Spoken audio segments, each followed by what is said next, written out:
Tapi Bang Ucok ini ada pertanyaan dari netizen. Ada komentar dari netizen. Komentar dia. Iya. Aziz, mending dengar kata Mbak Najwa, Bang.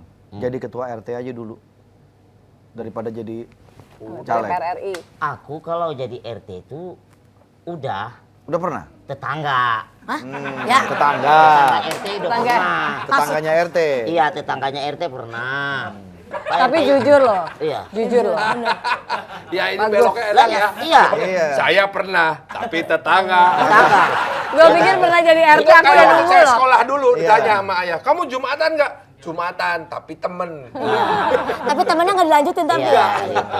Oke, kita ke TDC juga ada yang komentar nih. Kan udah masuk masa kampanye terbuka. Jadi saatnya share program dan gagasan kerja. Tapi yang kita lihat malah kebanyakan joget-joget terus nih yang diviralin. Kapan kerjanya nih? Kalau joget, memang itu kita ingin nunjukin politik itu fun, politik itu Oke. riang, nggak serius banget. Terutama untuk anak-anak generasi baru yang apatis dengan politik, kita berusaha untuk mendekati mereka dan berkomunikasi melalui jalan yang lebih cair. Nah, jadi tergantung target marketnya apa, kita bisa mengalter diri kita, gitu. Jadi kalau mau ngomongin soal kerja, ya kerja mah nanti di DPR. Kalau sekarang kita mau ngomongin soal gagasan, ya gagasan kita juga menyampaikan kok. Ya. Cuman uniknya netizen kita ini mohon maaf lahir dan batin, kalau saya posting tentang program kerja saya, kegiatan kerja partai saya, yang komen like dikit. pasti cuma 200, iya. yang komen paling cuma 9. Iya. Tapi kalau giliran joget-joget, puluhan ribu view-nya, Wow. like-nya banyak Tap, gitu. tap. Jadi sebenarnya what do you want exactly gitu. Iya. Kalian itu maunya apa gitu kalau saya mau boleh membalikan kembali. Tapi saya sih nggak perlu berpikir hal itu. Yang penting apapun yang kebaikan saya akan posting. Bahwa politik itu fun, politik juga bisa serius, politik juga bisa membawa arah yang lebih baik dan memberi manfaat. Dan itu kita tunjukkan secara konsisten paling tidak untuk masyarakat di daerah pemilihan saya. Oke.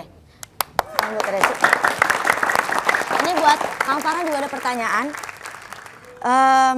Kan kalau misalnya dari Kiki Saputri. Oke. Berat, men. Udah bisa dibaca. Let's go, baby. Kan Kang Farhan tuh punya jargon. Bandung butuh perubahan. Yes. Tapi kan belum tentu butuh Om Farhan. Itu dia. Allahu Akbar. Allahu Akbar. Gimana Om Farhan? Itu wajar. Karena gini, itu sebabnya saya perlu kampanye. Karena gini, kalau hasil survei aku masih nomor 2, belum nomor 1. Oke. Nah, itu makanya kita harus menyampaikan ide dulu, bukan sosok dulu. Idenya apa sih? Butuh perubahan. Nanti akan masuk pada pertanyaan siapa yang akan membuat perubahan tersebut. Diriku. Dan memimpin perubahan itu. Nah, barulah kita kontestasi. Gitu Ki jawaban. Jadi- jawaban benernya kayak gitu. Oke, jawaban alasannya karena namanya sesuai Farhan, Partai Perubahan. Bener juga Ki. Bener juga itu. Bener juga. Gua bikin dah partai baru.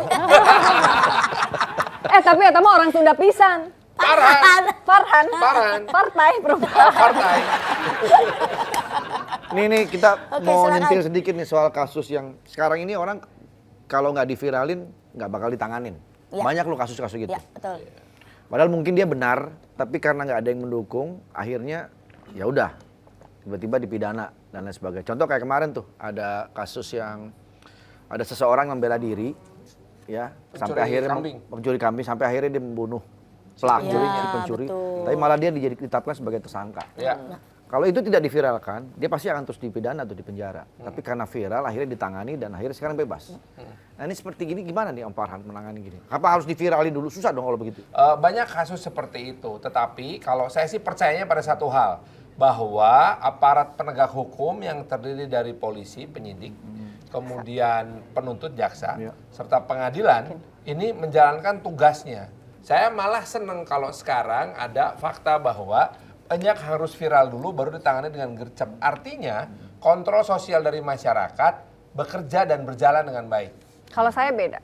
Bedanya gimana? Saya lebih suka kalau kita memang bekerja dengan baik, kontrol diri kita sebagai stakeholder dalam hal ini aparat penegak hukum, kita sebagai pembuat kebijakan, pemerintah sebagai pelaksana semua kebijakan, itu kontrolnya harus berjalan. Jadi nggak usah viral-viral lagi. Masyarakat itu hanya Harusnya ngelihat ya. bahwa oh ini ternyata setiap 2 Sudah bulan langsung gercep sekali ditanganin dibenerin, gitu setiap Iya. 3 bulan sekali ini ada. Jadi nggak usah banjir dulu baru gorong-gorong dibersihin. Iya. Nah guys pasti hujan mah aya wae gitu. Nah, Bang Ucok setuju gak soal viralin dulu baru ditanganin? Nah, jadi- Itu tadi sebenarnya jawaban saya pas yang dibuatin sama Mas Farhan tuh. Jawaban saya, tapi udah diduluin sama dia, udahlah. Itu aja udah. Gimana sih? Iya. Bahwa Aku udah gregetan banget mau jawab itu sebenarnya. Kang Farhan mau nanya, emang mau jadi wali kota katanya ya? Jadi caranya begitu. digadang-gadang Kang Farhan ini sama Teh Desi menjadi calon terkuat menjadi wali kota. Nah, jadi gubernur dong. Teh Desi mah gubernur Ketang. Gubernur Jawa Desi Barat. Gubernur Jawa Barat, Iya. Kang Farhan wali kota Bandung. Ya. Oh, Luar mau biasa. kayak gituan. Ya ini dulu. Oh ya. Amin, amin. Amin. Kabul. Dia amin, aku kabul. Sekarang katanya ya Rabbal Alamin. Kabul. cenah, ya. Terus nanti nyaleknya gimana kalau begitu? Oh enggak, kalau sekarang sistemnya semua yang mau ikut pilkada harus nyalek dulu. Tuh, Artinya gini, Oh. kalau kamu berhasil di caleg, berarti kamu punya modal untuk maju di pilkada. tuh. Kalau mau pilkada nyalek dulu, kalau mau cawapres wali kota dulu. Ya bisa juga, bisa juga. Bisa juga. Ya kan bisa juga lah kalau memang Iya bisa. Boleh sih bisa. Apa aja boleh lah buat boleh, Kiki. boleh. Bisa lah. Boleh apa sih yang enggak? Tapi Kalau kata Wendy gini, kamera fokus sana aja. Nah ini kan biar masyarakat banyak yang juga belum tahu soal komisi-komisi ketika nanti terpilih, kita boleh menentukan atau ditentukan sama partai kah untuk komisi yang akan kita pilih? Nah pun juga kejadian banyak nih, misalnya awalnya kita tahu TDC komisi A, tiba-tiba pindah ke komisi C atau Iya. komisi 3, komisi 8, itu bagaimana prosesnya Teh? Sebetulnya waktu di periode pertama saya boleh milih sendiri. Oke. Atau ada juga kalau misalnya di komisi tersebut yang saya pilih itu ternyata kebanyakan anggota, kan ada minimal anggota kan ya, ada masing-masing partai jumlahnya berbeda. Kalau kita misalnya satu komisi harus 4 orang, lalu kemudian itu berarti kalau kebanyakan orang undian bisa atau diputuskan oleh pimpinan fraksi ataupun bersama ketua umum kami. Oh, Itu oke. satu, jadi nggak bisa milih. Tapi begitu periode keduanya saya bisa milih. Saya pilih ke komisi 10, tapi saya juga mengalami hal yang saya tidak bisa milih ketika saya harus ditugaskan secepat kilat ke komisi 1 bersama Kang Farhan. yang seperti terjadi sekarang ini. Ya, ya. pindah Jadi lagi, kemarin saya pindah sesaat dua masa sidang. Itu beneran nggak tahan atau kalau disuruh Enggak nih? sih, Kita enggak bingung. tahan. Kedua masa sidang saya pindah ke komisi 1, ya oke-oke aja sih buat saya. Tapi begitu di dapil daerah pemilihan saya, masyarakatnya udah tahu bahwa saya dipindahkan komisinya. Teh Desi nanti program Indonesia Pintarnya itu hilang gimana? dong, gitu Iya. kan. Nah jadi Yang saya sudah waktu itu berjalan. telepon ketua umum saya, izin Tum, ini untuk kepentingan dapil, aspirasi masyarakat takut hilang. Jadi saya harus pindah lagi ke komisi 10, ini saya dipindahkan lagi ke komisi 10. Saya kira tuh 5 tahun terus berjalan gitu tuh ada plus minusnya nggak sih Kang Farhan? Nggak bisa pindah-pindah. Saya pernah waktu Tiap 1 itu tahun sih pindah ya. komisi 2 cuma 2 hari karena ikut dalam fit and proper test KPU dan Bawaslu.